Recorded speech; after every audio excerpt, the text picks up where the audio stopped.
All right. Thank you for coming to this podcast. This is another episode of the Human Plus AI Advantage. This is a brand new format. Not going to lie, I'm a little bit nervous about it, but what I want to do is basically just talk about what it's like running a business and building an AI agency in 2016. And I think I want to share what it's like, the reality behind the scenes of what it's like to build a company, what I'm seeing on the ground floor of AI, and I think also to just be transparent about the highs, the lows, the ups, the downs. And so a bit of background, I have built multiple businesses before. My first business crashed and burned and failed quite spectacularly in the end. I have started a podcast. I have started a YouTube channel. I've done tons and tons of different things in my life. I am a creator. I love to create things.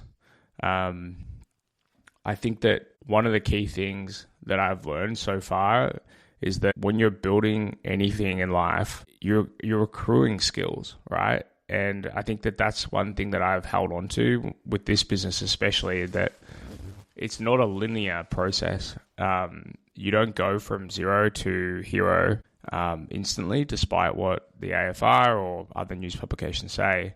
And you're honestly, every day you're learning, you're building, you're learning. Right now, my business is starting to take off, and that's super exciting. But it's also quite nerve-wracking, because what that means is that I need to be really, really focused. When my business was tanking, obviously I need to be really, really focused as well. But I've learned that as you start to grow and your business starts to take off, that's the time when you really can't take your foot off. And there's a whole range of things that come with that. I think from a personal standpoint, you do have to make sacrifices, and there are seasons of business where you're growing your business and you have to be really honed in. And I think I'm at one of those points of time. So yeah, this podcast series is meant to be super transparent. I'm basically going to talk to you every Sunday, tell you what happened on my week, highs, the lows, what I'm thinking about AI, what I'm thinking about humans, and what I see the future of. My goal is to accelerate technology for positive impact across education, healthcare, food systems, sustainability. So that's my number one motivation. It's not about getting rich. Obviously, I would love to not have to work for money ever again, but I will never stop working. I love working. I love what I do. But I'm not one of those people who wants to be in the Forbes rich list so I can drive my Bugatti around Melbourne. That's not me. As you can see, I'm in camping gear. I'll be just as happy living out of a van than living in, the penthouse of a bougie hotel. So with that said and done, I'm going to share some stuff from my diary this week. Some of the notes that I wrote this week were, we're growing and I'm stressed about hiring and building a high-performing team. Over the last 4 years, I've hired probably over 30 people. Some have worked out, some have not worked out. And recently, last week I had someone resign because it was a stressful environment. I personally took that to heart. And it's something that I'm trying to figure out. This is a skill set that I've done in another role. Like in my last company, I probably interviewed over 150 people. But it's very different when it's your business and you've got so much other stuff to manage. Actually taking the time to slow down, to make those good decisions, to do a proper hiring process when, the whole business is just exploding almost at the seams. It seems like a counterintuitive thing to do, to slow down and stop when, you've got all these clients demanding things and your existing team is under pressure. You think that the right thing to do is just go grab someone. But that, in fact, counterintuitively is the complete wrong thing to do. And you might be listening to this and be like, hey, that's so obvious. But when you're in the driver's seat and you're under an immense amount of pressure, it's hard to make those decisions. So I think that's one thing I'm consciously thinking about. How do I build a team of A players who embody kind of our vision and mission, have the most cutting edge AI skills and are the best at what they do. And also probably what I've learned recently is like, you want people to be in roles that they are the best, that they wake up and they dream about doing, they love to do. You don't want someone doing something that they're not good at and they don't want to do, because that's when you get really bad outcomes. So I think that's kind of my goal, is how do I build an unbelievable team over the next 6 months so that we can continue to scale and continue to make the impact of, why I started this business in the first place. We got a new office last week, which is a pretty big deal, I think. We were hot desking for a while. We had an office last year. We had a 10-person office, but we unfortunately made I made a few mistakes, and we crashed and burned from a revenue perspective. I had to get rid of the office. I had to fire a bunch of people, almost everyone apart from one or two people, and almost lost the business. And so I think this new growth period is very exciting, and it's testament that, we are creating value and we are the best at what we do. But it's also, like, for me personally, like, it's an immense amount of pressure, and I don't want to have what happened last time.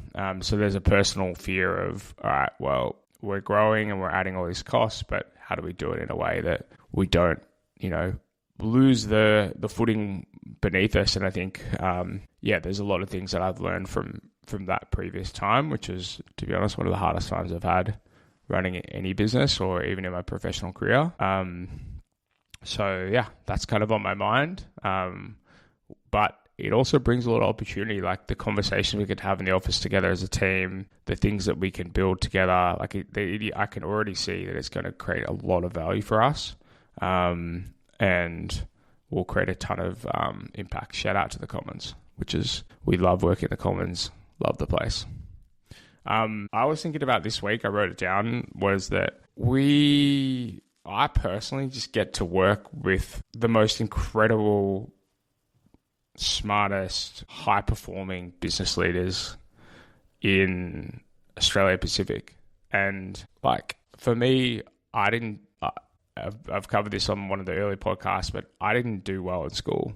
I hated school. I hated uni. I liked the partying in uni, like the social aspect, but I did not do well academically, right? And so a trend that I'm seeing right now is that getting to work with people who are just so deeply passionate about creating and changing something.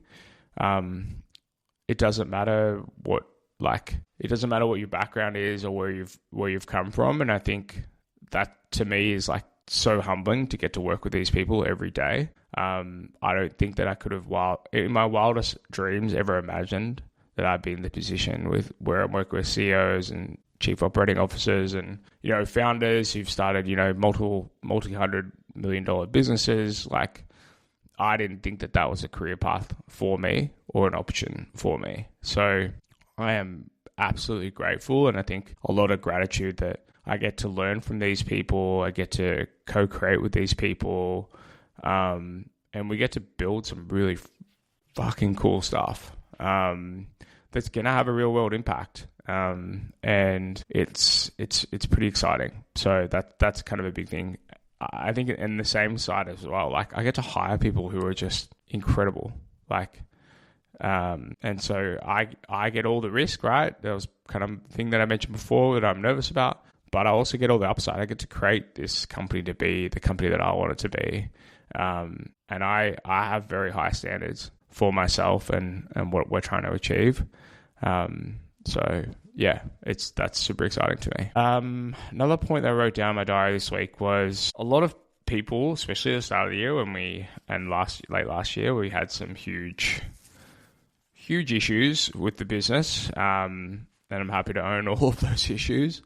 A lot of people kind of wrote us off, and I think a lot of people had said that, like, and I understand as well from a personal perspective that they're looking out for my best intentions, that say, oh, maybe you should just get a job, and maybe you should give up, or, wouldn't your life be better if you just had a job?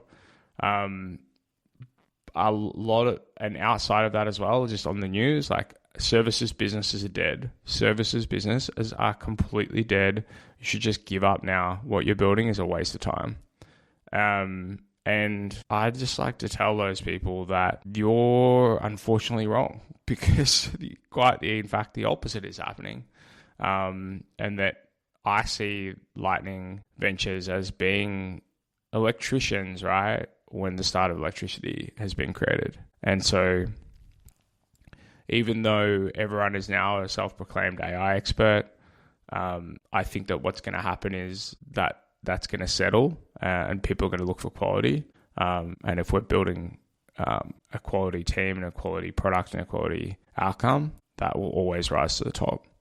And so I guess the story with that is that always kind of keep working hard and back yourself in and have that vision. But ultimately, if you don't see yourself getting better and you don't see wins coming out of it, you don't see momentum, and you feel like you're going backwards constantly, and you do have a massive impact on your life, then yeah, that's okay to call it quits. But I think this is very different from my first startup. My first startup, I quit because I shut it down, I rolled it down, and it was because I realized that what I set out to achieve, even if I had achieved it and got it completely right, it wouldn't have solved the problem. And the moment I realized that, I was like, fuck, holy shit. It doesn't matter if I get a successful financially running business, it's not solving the problem. And that's the whole point I started this. And so I think if you realize that the vehicle is not the right vehicle to get you to where you go, it's pretty clear that, maybe it's time to hang up the boots. But that's certainly not the case with this business. I absolutely know that this is the right vehicle. And it's just that maybe we didn't have the right engine and the right configuration running on the engine. Final point in my diary is that everyone is saying that junior engineers are obsolete and we're not hiring juniors anymore, and they're gone. And after speaking with our senior engineer and a bunch of other people in my network as well, I think that the opposite is actually true. And that there is obviously some nuance in that the software engineer historical role is gone. Like the software engineer who just writes code, the junior role, that role is for sure gone.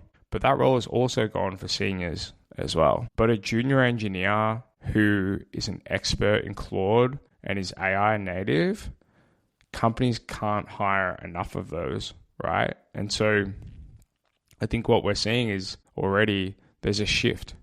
There's a shift in hiring. And I don't think that we're going to stop building software. I think the opposite is going to happen. We're going to build more and more software that wasn't economically viable, but now it is, and unlocks more and more opportunities and ways to do things. So I think that the fact that everyone's saying juniors are dead, there's no jobs, is an absolute bullshit. And in fact, I'm actually glad they're saying that, because I'm looking for young, talented people every day who are living and breathing AI, and are getting insanely good. And we're pairing them with our senior engineers, and we get to build them into the types of builders that we want them to be. Because we're not a dev shop, we're a creation